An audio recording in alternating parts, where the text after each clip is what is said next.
Selamat berjumpa kembali rekan-rekan mahasiswa Politeknik Gus Durian, program studi bisnis digital semester 5.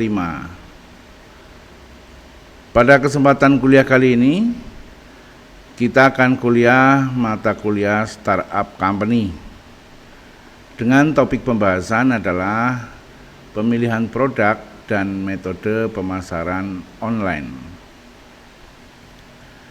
Baiklah, kita mulai kuliah kita.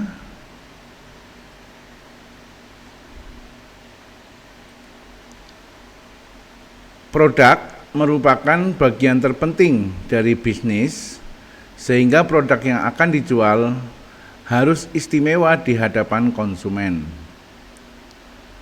Sekalipun produk adalah bagian terpenting dari bisnis, namun produk bukanlah faktor utama yang menentukan keuntungan besar dalam bisnis tersebut. Agar keuntungan semakin besar, kita perlu mempertimbangkan produk apa yang akan dijual.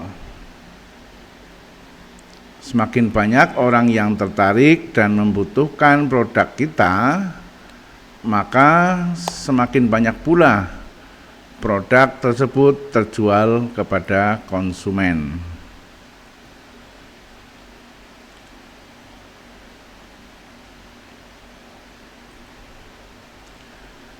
Kemudian kita masuk kepada cara memilih produk untuk memulai usaha online.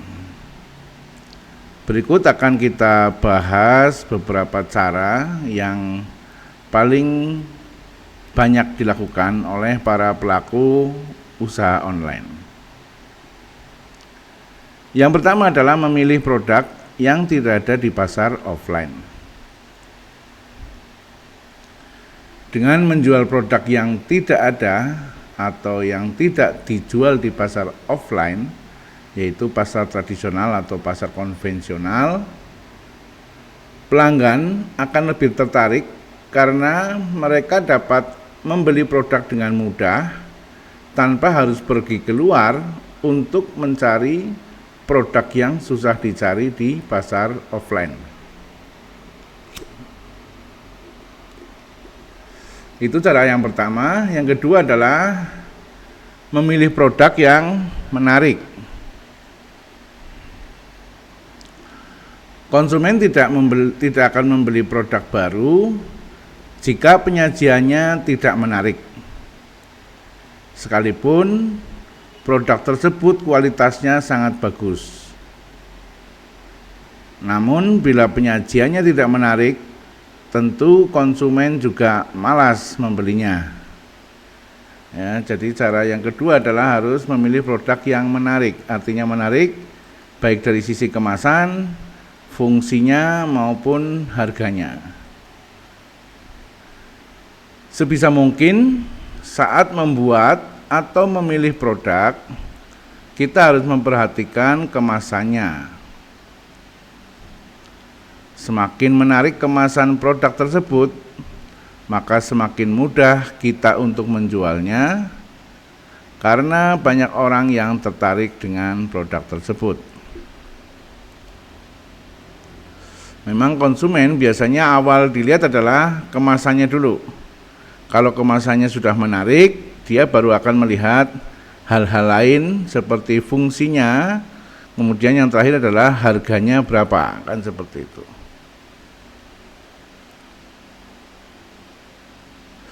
Cara yang ketiga adalah memilih produk yang tidak mudah rusak atau kadaluarsa.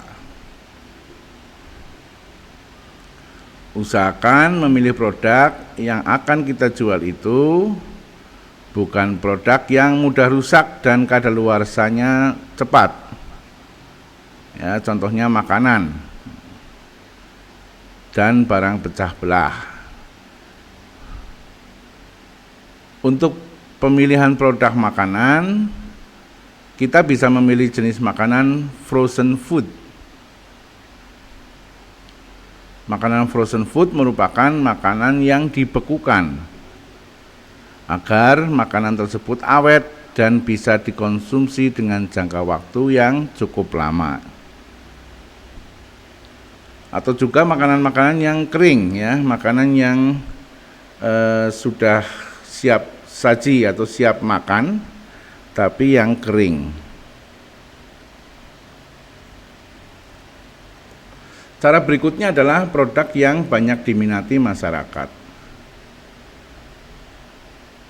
Pilihlah produk yang selalu diminati orang dan jangan memilih produk musiman. Produk musiman memang sekali datang langsung diserbu konsumen. Namun setelah mereka bosan, mereka tidak akan membeli produk tersebut.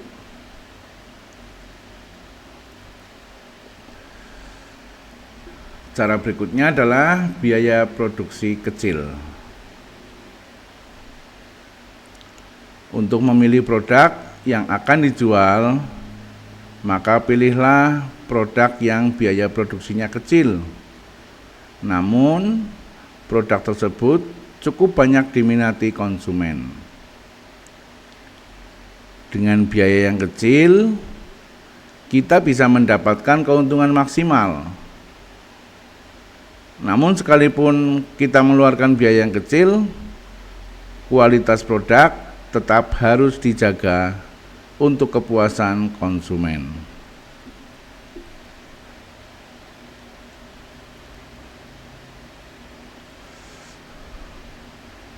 Cara berikutnya adalah memilih produk yang aman digunakan konsumen.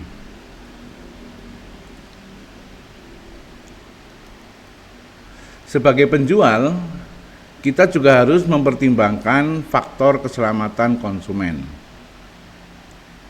Apa gunanya jika kita mendapatkan keuntungan besar, namun konsumen banyak yang protes terhadap produk yang dijual tersebut? Sebisa mungkin, kita bisa memilih produk yang aman digunakan konsumen dan tidak menimbulkan efek samping di kemudian hari. Saat ini memang banyak produk yang bisa kita pilih untuk dijual secara online maupun offline.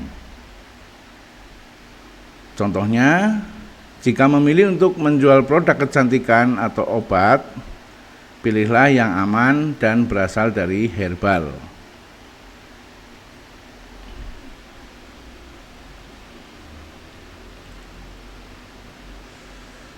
Kemudian kita memasuki ke pembahasan berikutnya, yaitu strategi pemasaran pada bisnis online.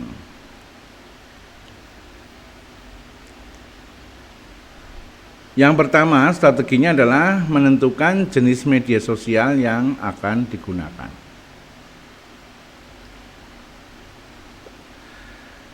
Strategi pertama yang dapat dilakukan yaitu menentukan target pemasaran produk bisnis. Misalnya, yang menjadi target adalah pengguna media sosial yang berasal dari kalangan pelajar dan mahasiswa. Dengan menentukan media sosial yang sering digunakan oleh kalangan pelajar dan mahasiswa, media sosial juga dapat menentukan produk yang cocok untuk dipasarkan dalam memulai bisnis online. Seperti media sosial yang notabene-nya sudah memiliki banyak pengguna, ya, seperti Facebook, Instagram, Twitter, dan WhatsApp. Sehingga dengan menggunakan salah satu media sosial tersebut dapat mempermudah pengguna melihat produk yang dipasarkan.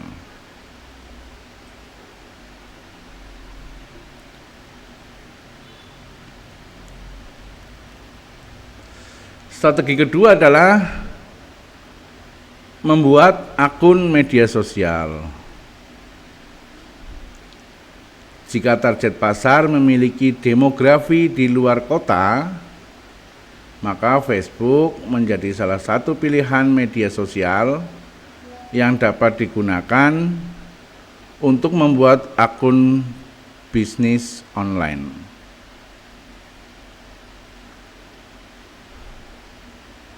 Jika target pasar memiliki umur 15-35 tahun, maka media sosial yang cocok digunakan adalah Instagram.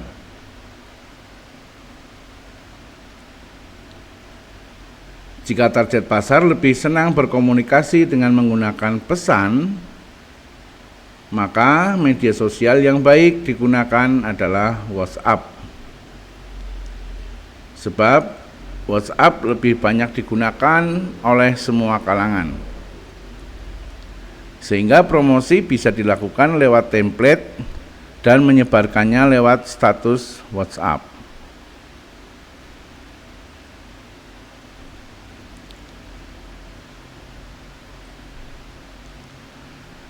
Strategi ketiga adalah membuat konten pemasaran yang menarik. Dalam bisnis online, tidak hanya menjual barang saja. Untuk menarik perhatian para konsumen, pemilik online atau pemilik online shop harus menggunakan cara dengan membuat konten menarik untuk memasarkan produk mereka. Konten yang cocok dibuat agar menarik minat dari konsumen adalah seperti membuat konten berupa video dan membuat template dengan produk-produk yang dijual.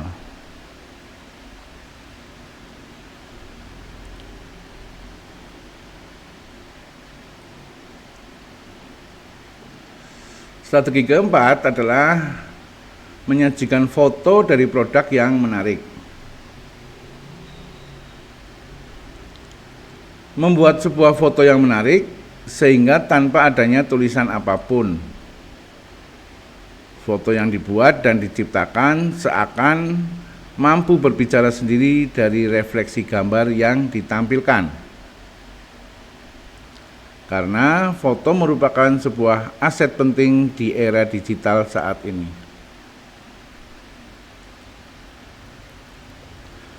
Strategi marketing online tidak bisa terlepas dari penampilan visual.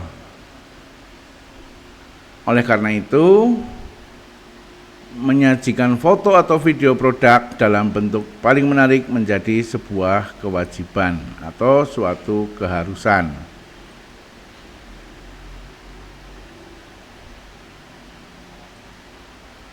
Strategi kelima adalah memahami tren dan platform yang digunakan.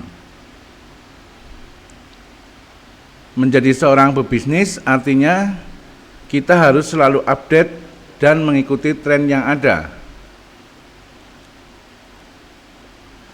Kita harus bisa fleksibel dalam menggunakan beragam media sosial yang saat ini sedang banyak digunakan oleh masyarakat. Jadi, pahami tren yang ada dan ambil keuntungan untuk membuat strategi pemasaran bisnis online semakin baik.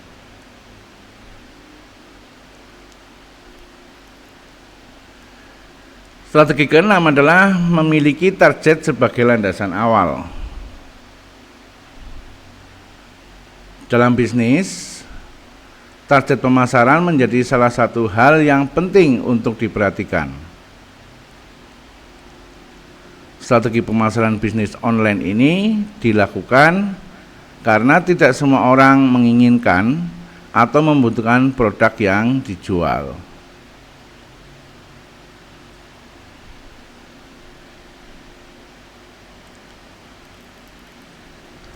Jadi bidiklah kalangan tertentu yang akhirnya akan membuat lebih mudah dalam memilih strategi pemasaran yang tepat untuk hasil yang lebih maksimal. Misalnya, target pasar yang diinginkan adalah kalangan muda. Maka buatlah pemasaran yang terkesan gaul dan tidak ketinggalan zaman. Tentunya menggunakan bahasa-bahasa yang sekarang banyak dipakai oleh anak-anak muda ya. Jangan menggunakan bahasa baku, Jangan menggunakan bahasa Indonesia yang baku supaya tidak menjenuhkan. 7. Konten marketing dengan cara yang berbeda.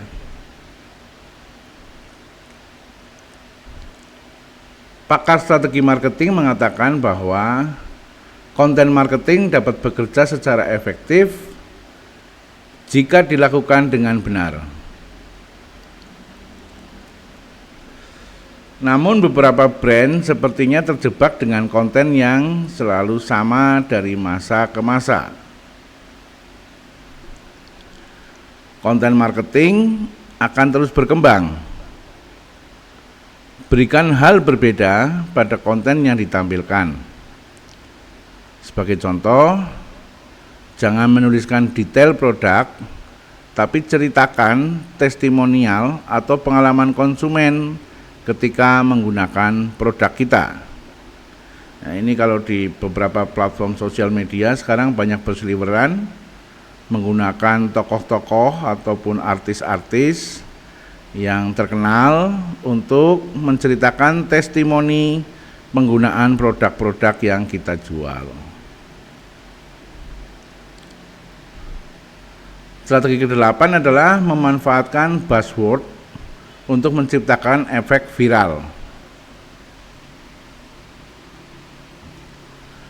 Buzzword adalah sebuah isu atau topik yang sedang hangat untuk diperbincangkan oleh masyarakat. Dalam hal strategi marketing online, buzzword bisa memberikan efek yang positif atau negatif untuk bisnis kita. Sebagai contoh itu tahu bulat yang begitu populer dibicarakan masyarakat.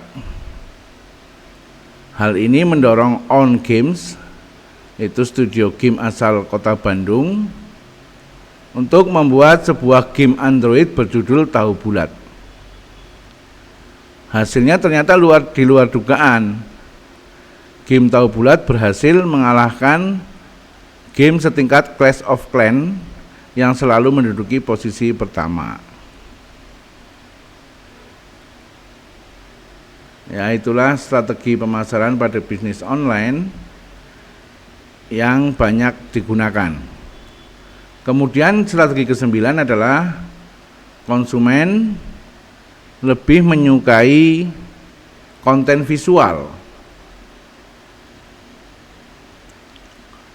Konsumen tidak memiliki cukup waktu untuk membaca sebuah tulisan yang panjang. Mereka lebih menyukai konten dengan gambar yang lebih banyak. Bahkan sosial media pun lebih banyak menampilkan gambar dan sudah jarang pula ditemui blog dengan artikel tanpa gambar.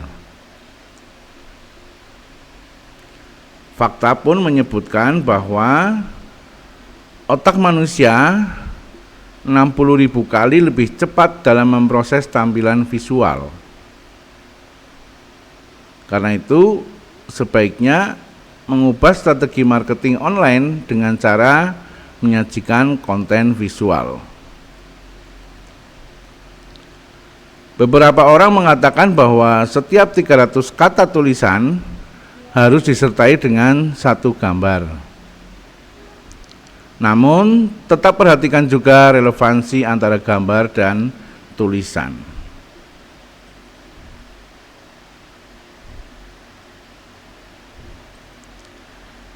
Strategi yang ke-10, menciptakan konten yang bersambung.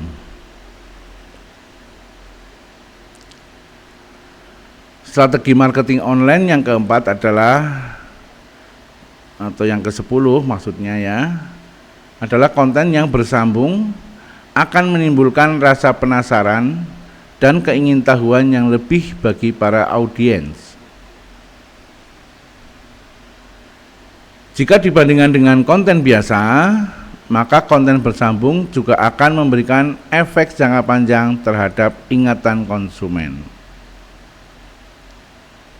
Sebagai contoh, video di YouTube yang berformat web series akan membuat penonton untuk menunggu-nunggu episode selanjutnya. Dibandingkan dengan video ads, tentu dampaknya akan lebih besar konten yang bersambung.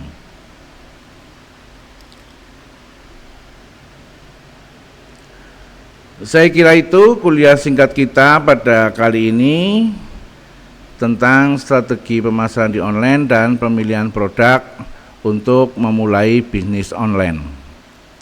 Semoga apa yang singkat kita bicarakan ini bisa memberikan manfaat yang banyak kepada rekan-rekan mahasiswa semuanya dan bisa diaplikasikan ataupun dipraktekkan dalam bisnis teman-teman semuanya.